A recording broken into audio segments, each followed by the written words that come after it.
Good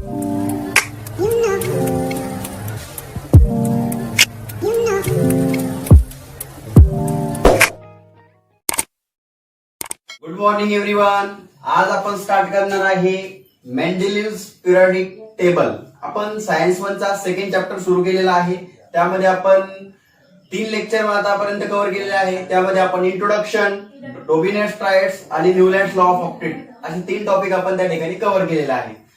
आता आज आपण मेंडेलिव्हज पिरियडिक टेबल बघणार आहे. जर मग तुम्हाला आजचं शिकवलेलं जर तुम्हाला म्हणजे कळलं पाहिजे असं तुम्हाला वाटत असेल तर तुम्ही याच्या अगोदरचे जे काही लेक्चर आहेत ते तुम्ही एकदा व्यवस्थित बघा. ठीक आहे. तर पेज नंबर 17 आहे. तर आपण सुरू करू. ठीक आहे. The Russian scientist Dmitri Mendeleev develop the periodic table of element during the period of 1869. Okay. जसं जसं आपण टाइम सोबत पुढे जात आहोत नवीन नवीन सायंटिस्ट येत आहे आणि क्लासिफिकेशन ऑफ एलिमेंट बद्दल आपल्याला वेगवेगळ्या गोष्टी सांगत आहे. तर 1869 टू 1872 हा जो टाइम पिरियड आहे त्यामध्ये त्यांनी पिरियडिक टेबल आपल्याला सांगितला आणि यांनी सांगितलेला जो पिरियडिक टेबल आहे it is the important step in the classification of element. आणि यांनी जे पाऊल उचललेले ते सगळ्यात इम्पॉर्टंट स्टेप आहे क्लासिफिकेशन ऑफ एलिमेंट मध्ये. कारण की या अगोदरचे जे सायंटिस्ट होते त्यांनी आपल्याला पूर्ण एलिमेंट बद्दल माहिती दिली नव्हती. खूप काही लिमिटेशन त्याच्यामध्ये होते. पण मेंडेलिव्ह यांनी जो पिरियडिक टेबल तयार केलेला आहे तो खूप छान प्रकारे त्यांनी आपल्याला सांगितलेला आहे. Mendeleev consider the fundamental property of element namely. आता त्यांनी एलिमेंटच्या काही फंडामेंटल प्रॉपर्टी कन्सिडर केल्या. तर एलिमेंटच्या फंडामेंटल प्रॉपर्टी कुठल्या आहे बघा. सगळ्यात पहिल्या आहे ॲटॉमिक मास. त्याच्यानंतर arrange 63 element non at that time in increasing order of their atomic masses. आणि परत एकदा तुम्हाला माहिती आहे मी तुम्हाला एक स्टेटमेंट लक्षात ठेवायला लावलेलं आहे. एलिमेंट कसे अरेंज केले increasing order of their atomic masses okay. म्हणजे आतापर्यंत जे काही सायंटिस्ट आले त्यांनी प्रत्येकाने पिरियडिक टेबल मध्ये जे एलिमेंट अरेंज केले ते कसे अरेंज केले increasing order of their atomic masses.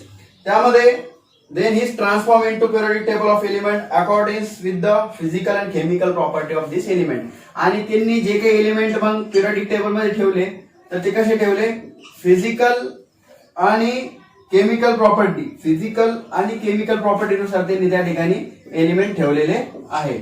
Physical property आणि केमिकल प्रॉपर्टी. आता याचा अर्थ काय ते आपण पुढे शिकणार आहोत. हे बेसिक इन्फॉर्मेशन या ठिकाणी तुम्हाला मेंडेलिव्ह बद्दल दिलेलं आहे. नेक्स्ट त्यांनी काय सांगितलंय बघा.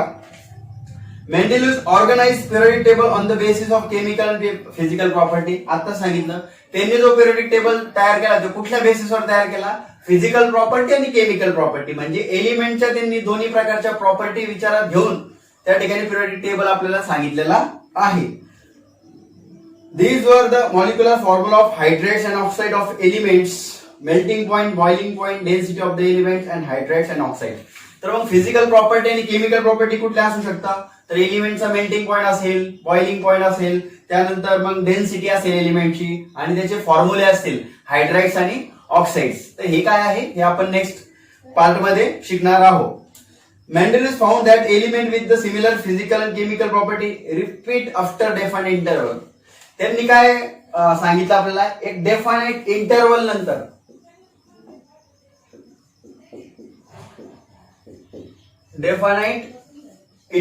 नंतर जे एलिमेंट आहे जे रिपीट होणारे एलिमेंट आहे. सपोज एक ए एलिमेंट आहे, एक बी एलिमेंट आहे आणि एक सी एलिमेंट आहे suppose.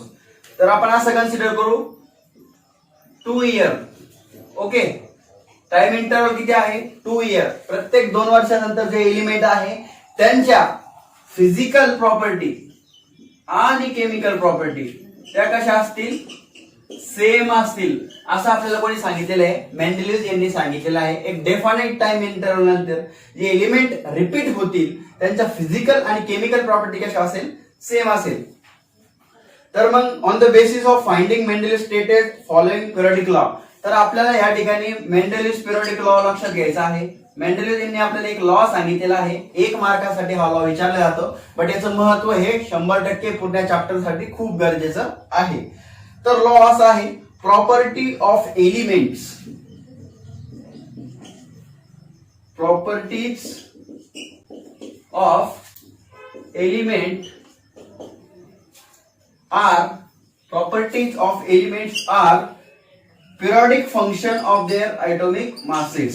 Periodic function of their atomic masses. आता हे तुम्हाला पाठ करायचे, ठीक आहे.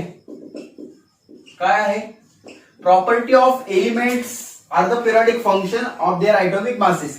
बाळगण्याचं सिंपल मिनिंग असं आहे, एलिमेंटच्या ज्या काही प्रॉपर्टी आहे is the periodic function. Periodic function म्हणजे काय? Of their atomic masses. याचा एवढाच अर्थ आहे, टाइमानुसार एलिमेंट्स जे डिस्कवर होणार आहे, नवीन नवीन एलिमेंट असणार आहे, तर प्रत्येक एलिमेंटचे ॲटॉमिक मासेस कसे असणार आहे? वेगळे असणार आहे. आणि म्हणूनच त्या एलिमेंटच्या प्रॉपर्टी पण सुद्धा कशा असणार आहे? वेगळ्या असणार आहे. सांगायचं तात्पर्य एवढंच आहे त्यांचं, एलिमेंटच्या ज्या काही प्रॉपर्टी आहे हे त्याच्या ॲटॉमिक मासवर काय करणार आहे?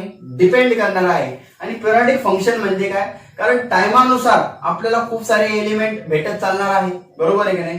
तर मग नवीन नवीन एलिमेंट येतील, त्यांच्या नवीन नवीन प्रॉपर्टी आपण स्टडी करू आणि मग प्रत्येक एलिमेंटचा ॲटॉमिक मास पण आपल्याला त्या ठिकाणी कसं भेटेल? वेगळं भेटेल. म्हणजे याचा अर्थ काय निघतो? फक्त एलिमेंटच्या प्रॉपर्टी कशावर डिपेंड करतात? त्याच्या ॲटॉमिक मासवर. मग ॲटॉमिक मास कधी चेंज होतं? सपोज एक ए एलिमेंट डिस्कवर्ड झाला आणि एक बी एलिमेंट डिस्कवर्ड झाला, तर दोघांचा ॲटॉमिक मास सेम असेल का? नसेल. दोघांचा ॲटॉमिक मास कसा असेल? वेगळा असेल. म्हणजे ॲटॉमिक मास या ठिकाणी काय झालं? चेंज झालं. मग 100% प्रॉपर्टी सुद्धा त्या ठिकाणी काय होईल?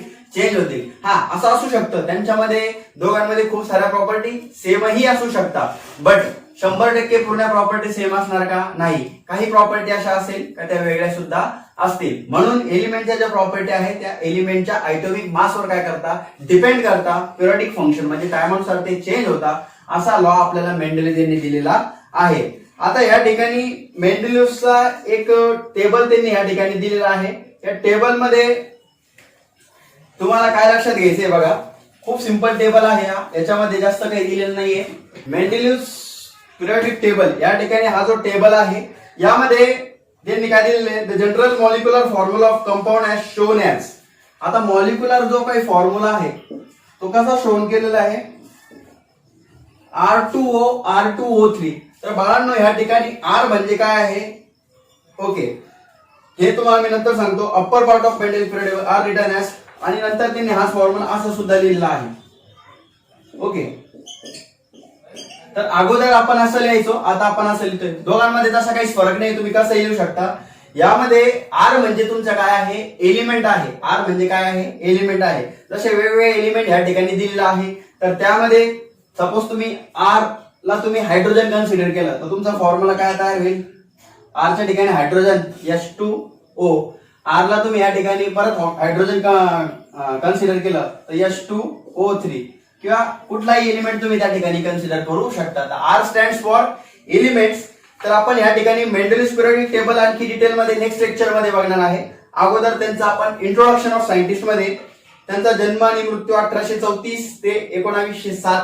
Was a professor in the state Petersburg university. He made a separate card for every non element showing it's atomic mass.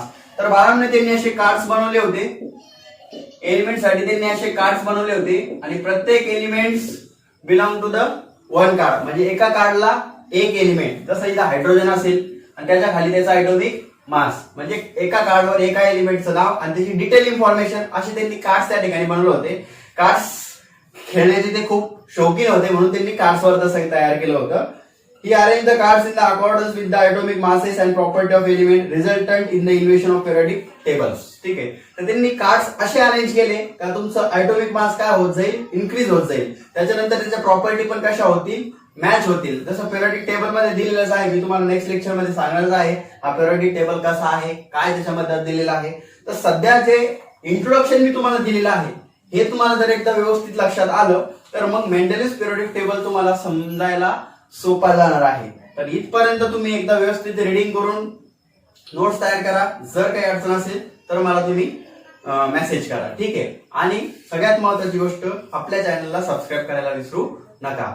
Have a nice day. Thank you.